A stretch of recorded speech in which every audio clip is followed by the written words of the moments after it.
Meteorological summer is officially over now that we are well into September. Chief Meteorologist Nick Bannin is looking back, though, on our hottest season and where we ended up with all of that. Yeah, we hinted at this a week or two ago. I think people are going to be kind of surprised based on how we feel the summer went versus how it actually went when it comes to the numbers here. And remember, meteorological summer are the entire months of June, July, and August. And I wanted to put the numbers here and compare it to normal. So June, drier than normal. We had a rainfall deficit of almost 3 inches. July, of course, much wetter than normal. We had a rainfall surplus in Austin, more than 4 inches, but then August was back to being drier than normal again. And you could see where things were from a temperature perspective compared to normal in Austin. 1.8 degrees above normal for June, but almost entirely offset by July, where we were 1.8 degrees below normal. So then it came down to August as far as temperatures were concerned, and we were just half a degree above our 30-year normal. So when you take all this together, and remember, this doesn't mean that all areas saw numbers like this. Of course, we were much wetter in the hill country with that historic rainfall that we had in early July. But it meant that we ended the summer warmer than normal by 0.2 degrees in Austin at Camp Mabry, and also drier than normal, but barely, less than 1/3 of an inch of rainfall missing in Austin at Camp Mabry over the course of the summer. So then we look at the numbers as far as how they rank, and this is the weather data that goes back all the way into the late 1800s.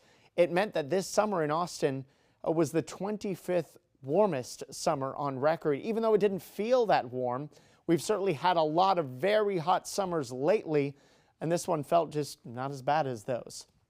So 25th warmest and the 52nd driest, because we were still missing some rainfall. And of course, our summers in general have been getting hotter as our climate warms, and that's why this still very warm summer did not feel so bad, because some of our previous summers leading up to it have been much hotter.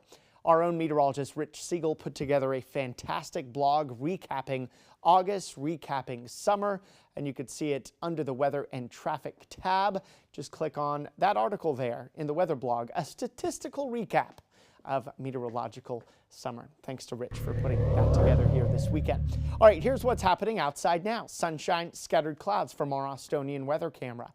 We've got sinking air overhead, preventing the clouds from turning into rain of any kind.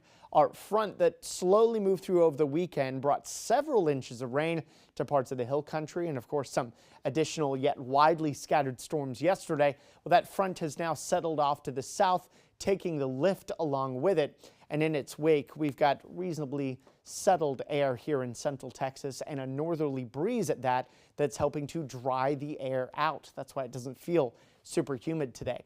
Highs are at 96 though, so it's still warm. 97 is average for highs this time of year. Actually, it's 95 now is average for highs, so we're not too far from average. But the air has been drying nicely thanks to the northerly breeze. Dew points of 60, still technically a little sticky, but once you get dew points dropping into the 50s, that air starts to feel nice and dry. And in fact, our air will keep drying out day by day here, with the driest air of the week coming Wednesday, tomorrow, into Thursday, before the humidity comes rushing back in as we head into the weekend. So our air is about to get drier. That means our morning lows will get cooler, but our afternoon highs will get warmer, because that dry air is very easy to cool at night and heat during the day. Low 70s for most of us tomorrow morning, but there'll be some 60s for you in the hill country. But a warm day, mid to upper 80s in our cool spots in the hill country by midday, and low 90s for most of us in the early afternoon. And then high temperatures will head for the middle, even upper 90s here tomorrow. Then our coolest morning of the whole week. We talked about this almost a week ago here last week, looking for morning lows on Thursday, widespread 60s. It's going to feel nice, kind of like fall here now that we are technically in meteorological fall. But watch out, Thursday afternoon, cool start, hot finish. We're forecasting another triple-digit day. So tonight we're down to 73 with a mostly clear sky. Tomorrow, 98, so a little hotter than today, slightly. A lot of sun, just a few clouds, a little bit of a breeze out of the north and northwest. We're watching a storm in the Pacific. Why? Because the moisture from this, as it eventually dissipates over Mexico, is actually going to get thrown into Texas here this weekend. We'll start to see some extra clouds at first Friday into Saturday. Tiny rain chance Saturday, but much bigger rain chances come on Sunday and potentially lingering that rain into early next week. So while Saturday looks mostly dry for the Texas game at home, things do look increasingly wet here with showers and storms Sunday and Monday and possibly into Tuesday.